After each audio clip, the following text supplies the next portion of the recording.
வருகை புரிந்திருக்கக்கூடிய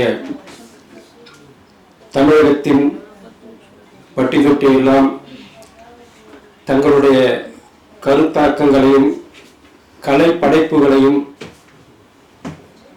எழுத்தின் மூலமாக ஒரு முற்போக்கு சிந்தனையை எழுத்துக் கொண்டிருக்கக்கூடிய அற்புதமான படைப்பாளிகளே, தோழர்களே, நண்பர்களே, பெரியவர்களே, சகோதரிகளே, தோழர்களே, உங்கள் அத்தனை பேருக்கும் என்னுடைய மாலை வணக்கத்தை உரித்தாக்குகிறேன். ஏற்கனவே வரவேற்புரையிலே குறிப்பிட்ட தோழர் அசோக் அவர்கள் இந்த பகுதியிலே இருக்கக்கூடிய தென்சென்னை பகுதியிலே இருக்கக்கூடிய படைப்பாளிகளை பற்றி ஒரு குறிப்பை இங்கே வரைந்து விட்டு சென்றிருக்கிறார். ஒரு பெருங்குடி என்னும் ஒரு கிளை, நான் ஏன் பர்டிகுலரா பெருங்குடியை பத்தி பேசுறேன்னா, வெறுங்குடியா தான் இருந்தது. அது எப்படி பெருங்குடியா மாறுச்சு அப்படின்னு சொன்னா, மக்கள் அதை பெருங்குடியா மாத்தினாங்க. அதே போலதான் தமிழ்நாடு முற்போக்கு எழுத்தாளர் கலைஞர்கள் சங்கத்தில் கிளைகளை பட்டியலிடுகின்ற பொழுது பெருங்குடி கிளையில் வெறும் உறுப்பினர்கள் மட்டும்தான் இருக்கிறாங்க, தலைவரும் இல்லை, செயலாளர் இல்லை, பொருளாளர் இல்லை, கிளை மட்டும் இருக்க. இது யார் தலைமை தாங்கி வழிநடத்துவது என்ற ஒரு கேள்வி ஒரு காலத்தில் இருந்தது, ஒரு 4-5 வருடங்களுக்கு முன்பாக. இப்பொழுது படைப்பாளிகள் ஏராளமாக இருக்கிறார்கள். இன்னும் கூட தலைவர் செயலாளர் அதுக்கு இல்லை, வெளியூர் போயிட்டார். ஆனால் அவருடைய படைப்பு இருக்கிறது. இந்த விவாதங்கள் கிளையிலே விவாதிக்கின்ற பொழுது இங்கே வந்திருக்கக்கூடிய எழுத்தாளர்கள், படைப்பாளிகள், இவங்கெல்லாம் எப்படி அறிமுகமானாங்கன்னா, கவிச்சி என்ற கவிதை நூலை எழுதியவர் நயினார் என்ற தோழர் கவிதை படிக்க வருவார். இப்படி ஏராளமான தோழர்கள், சுந்தர செல்வன் அவர்கள், இவங்கெல்லாம் கவிதை வாசிப்பதற்காக அங்க வருவார்கள். அப்படி வருகை புரிந்தவர்கள் 4 பேர் புத்தகத்தை எழுதினாங்க. எப்ப அதை வெளியிட்டாங்க, ஒரு சர்ச்சைக்குரிய சூழ்நிலை. முதலில் ராக தீபம் ஏற்றும் நேரம் புயல் மழையோ என்று ஒரு பாடல் கேட்டிருப்பீர்கள். அப்படி ராக தீபம் ஏற்றும் நேரமாக இந்த 4 பேரும் என்ன பண்ணாங்கன்னா, தங்களுடைய படைப்பை வெளிக்கொண்டு வர வேண்டும் என்ற வேகத்தில் டிசம்பர் மாசம் அடிச்சதுல மழை பின்னி எடுத்தது. கவலையே பண்ணவங்க முதல் நாள் கூடினாங்க, முடிவு பண்ணாங்க, நடத்தணுங்க, தள்ளி வச்சிட்டாங்க. அடுத்த ஒரு வாரம் கழிச்சு கூடினாங்க, முடியல, தள்ளி வச்சிட்டாங்க. 3வது முறை எம்ஜிஆர் வந்து 3 முறை 2 முறை அடி வாங்குவார், 3வது முறை ரத்தம் வரும், தடைப்பட்டு இறங்கிடுவார் களத்துல. அந்த மாதிரி இவங்க இறங்கிட்டாங்க. உடனே ஒரு பதிவு வருது, தோழர்களே, மக்கள் எல்லாம் துன்பத்திலும் துயரத்திலும் தண்ணீரிலும் தத்தளித்துக் கொண்டிருக்கின்ற வேளையில் இந்த படைப்புகள் வெளிவர வேண்டுமா? வெளிவந்தது. அப்படி வெளிவந்த அந்த படைப்புகளை, 4 தோழர்களுடைய படைப்புகளை நடத்தலாமா என்ற விவாதம் மாதக்கணக்கிலே நடந்தது. அதற்கு முன்பாக வாழை வந்தது, தங்கலான் வந்தது, ஜமா வந்தது, கொட்டுக்காளி வந்தது. கொட்டுக்காளி நடத்தலாமா, வாழை நடத்தலாமா, அல்லது படைப்பை கொண்டு வரலாமா? இந்த விவாதத்துக்கு ஒரு முற்றுப்புள்ளி எங்களது தோழர் செயலாளர் முன்வைத்தார். எப்பா, ஒரு பெரியவரும் பெருமாளை பார்த்து விட்டு இது அற்புதமான படம், இதை கொண்டாட வேண்டும் என்று முன்கை எடுத்தது தமிழ்நாடு முற்போக்கு எழுத்தாளர் கலைஞர்கள் தென்சென்னை பகுதி. அப்படி முன்கை எடுத்த படம் இன்றைக்கு அந்த படத்தினுடைய படைப்பாளர் எந்த நிலையில் இருக்கிறார் என்று அறிமுகத்தை நாம் செய்ய தேவையில்லை. மக்கள் ஏற்கனவே கொண்டாட தொடங்கிட்டார்.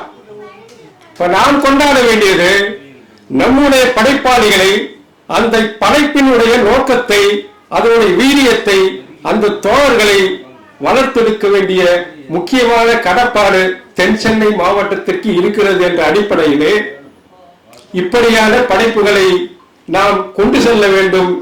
ஒரு கூட்டம் அல்ல, 2 கூட்டம் அல்ல, இந்த 50வது பொன்விழா ஆண்டு முழுவதும் கொண்டாடி தீர்க்க வேண்டும் என்ற அடிப்படையிலே உருவாக்கப்பட்டதுதான் இந்த 7 படைப்பாளிகளுடைய படைப்புகள்.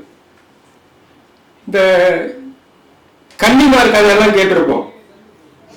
நல்லா லீவ் விட்டா கிராமத்துக்கு இப்போ நேரம் சுருக்கமாக சொல்லிடுறேன். ஊருக்கு மாடு மேய்க்க போவோம். மாடு மேய்க்க போகும்போது அந்த ஊர் உள்ள என்னென்ன இடத்துல என்னென்ன இருக்குதுன்னு நமக்கு தெரியாது. முத அந்த வளையன்னு சொல்லுவாங்க. வளையன்னா முதல்ல நான் போய் மாலை மாட்டிக்கிட்டு வரணும். அடுத்தது இன்னொருத்தர், இப்படி கடைசியா முடியும் போது ஒருத்தர் வருவாரு. ஆனால் அதுக்கு ஒருத்தர் பொழுது போயிடும். அப்படி இருக்கும்போது என்ன பண்ணா, அங்கே போய் ஒரு கரும்பு உடச்சிட்டு வாங்க. என்னடா அது கரும்பெல்லாம் விட்டுட்டு ஒரே ஒரு 4-5 கரும்பு மட்டும் தனியாக நிற்குத. நான் கரும்பு உடச்சுன்னு சொன்னா வேகமாக போய் உடைச்ச உடனே கொலையை கொட்டுன்னு கொட்டுது. அங்க இருக்கிற திட்ட விட்டுட்டு அதை மட்டும் ஏன் விட்டான்னா, கொலை இருக்கிறத விட்டுட்டு தொழிலாளி என்ன பண்ணா, பதமா வெட்ட வேண்டியது வெட்டிட்டு போயிட்டான். இப்போ பதமா கொட்டு வாங்கிட்டு நான் என்ன உடனே கையில இருக்கிற கரும்பை மட்டும் எடுத்து போட்டாங்க. இப்படி இந்த வளைய ஓட்டும் போது இந்த 5 பழ மரம் இருக்க அங்க போவாத, ரத்த பழ மரம் இருக்க அங்க போவாத அப்படின்னு நைட்ல சொல்லுவாங்க. பயமா இருக்கும். பாட்டி சொல்லும் போது கன்னிமார் வருவாங்க. 7 கண்ணில இலைய கண்ணி இருக்காத, ரொம்ப மோசமானவா. அவங்க சிரிக்கிறதே பயமா இருக்கும். அப்படி சிரிக்கிறது பயமா இருக்குன்னா எப்படி சிரிப்பாங்கன்னா, கலகலன்னு சத்தம் வரும். பம்பு செட்டுக்கு போகல நைட்ல கண்டிப்பா சத்தம் வரும். கலகலன்னு சத்தம் வரும். ஏன்னா ஓடையில தண்ணி வரும்போது கலகலன்னு சத்தம் வரும். இப்போ இளைய கண்ணி சிரிப்பாங்க. அந்த மாதிரி 7 கன்னிமார்களை போல 7 படைப்பாளிகளை தந்திருக்கிறது பெருங்குடி கிளை. இந்த 7 படைப்புகளையும் பட்டியலிட்டு அதை கொண்டாட வேண்டும், அதை பாராட்ட வேண்டும் என்று எல்லாரும் பேசிட்டு போறதில்ல.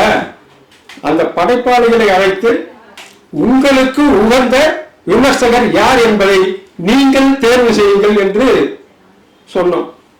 அவர்களும் பேர்களை கொடுத்திருக்கிறார். அப்படி தேர்வு செய்பவர்களை அழைப்பதற்கு சில பேரை நம்ம பட்டியலிட்டு இருக்கோம். அப்படியான தோழர்கள் எல்லாம் இங்கே வந்திருக்கிறார்கள். நேரம் கருதி பல்வேறு விஷயங்களை நாம் தவிர்த்து இந்த நூல் விமர்சனத்துக்குள்ளே போகலாம் என்று இப்போது சரத் அவர்கள், இந்த சரத் யாருன்னு சொன்னா நம்முடைய மாவட்ட பொருளாளர். அவருடைய படைப்பு சித்தெரும்பின் நாவிலிருந்து துடிக்கும் பிரளய கால ஓசை. இந்த பிரளயன்னு தோழர் வந்திருக்கிறார். அவருடைய ஓசையை நீங்க கேட்டிருப்பீங்க. இப்ப பிரளய கால ஓசையை ஒரு 40 வருடங்களுக்கு பின்னாலே சரத்து முன்னெடுக்கிறார். தென் சென்னை பகுதியில் இருந்து விசாலாட்சி தோட்டத்தில் 9வது வகுப்பு படித்துக் கொண்டிருந்த ஒரு கோலி விளையாடுந்த பையன் சொல்லுகிற தோழர் இன்றைக்கு ஒரு படைப்பாளியா நிற்கிறார். இங்கே பல்வேறு கேள்விகள் வந்தது. எல்லாமே செயல்பாட்டாளர்களாக இருக்கிறார்கள். எல்லாருமே ஒரு வித்தியாசமா ஒரு செயலை முடிப்பாங்க. பண்பாடு சம்பந்தமாகவும் காத்திரமான படைப்புகள் சம்பந்தமாகவும் கவிதை சம்பந்தமாகவும் பாடல் சம்பந்தமாகவும் இவர்களுக்கு என்ன தெரியும் என்ற கேள்வி இருக்கிறது. ஆனால் அதற்கு சான்றுகளாக இங்கே அமர்ந்து கொண்டிருப்பவர்கள் பண்பாட்டாளர்கள், செயல்பாட்டாளர்கள், கலைஞர்களாக மாறினார்கள், கவிஞர்களாக மாறினார்கள், படைப்பாளிகளாக மாறினார்கள் என்பதுதான் திருச்செந்தூருடைய வரலாறு. இங்க இருக்கக்கூடிய அசோக்கு செயல்பாட்டாளர், சென்னை கலைஞரோட போய் அருமையான நாடக கலைஞராக மாறி இருக்கிறார். இங்கே வந்திருக்கக்கூடிய பொருளாளராக இருக்கக்கூடிய சரத் அவர்கள் சிலம்ப கலைஞர். அவங்க அப்பா ஒரு சிலம்ப கலைஞர், அவங்க தாத்தா ஒரு சிலம்ப கலைஞர். இந்த சிலம்ப கலைஞர்கள் யாருன்னா, விசாலாட்சி தோட்டம் என்ற பகுதியிலே இசையமைப்பாளர் தேவா வாழ்ந்த பகுதியிலே அவங்க தாத்தா சார்பட்டா பரம்பரையில சிலம்பம் ஆடிக்கொண்டிருந்தவர்கள். அவங்க தாத்தா கரகாட்டம், பெரிய கரகம் சொல்லுவாங்க, வச்சாலும் காத்து வந்ததுதான் சுத்தம், அப்படியே காலையில சுத்துவார். அப்படிப்பட்ட கலைஞர் உடைய பேரன் இப்பொழுது கவிதையை எழுதியிருக்கிறார் நமது பொருளாளர். அவருடைய கவிதையை உரையாடலை விமர்சிக்கக்கூடிய தோழர் விக்னேஷ் டிஒய்பை அவர்கள் அந்த கவிதை உரையை விமர்சிக்கக்கூடிய தோழரை அழைப்பதற்காக தோழர் விக்னேஷ் அவர்கள் மேடைக்கு வர வேண்டும். டிஒய்புடைய மத்திய சென்னை பகுதிக்குழுவை சார்ந்த விக்னேஷ் அவர்கள் இப்பொழுது அழைப்பார்.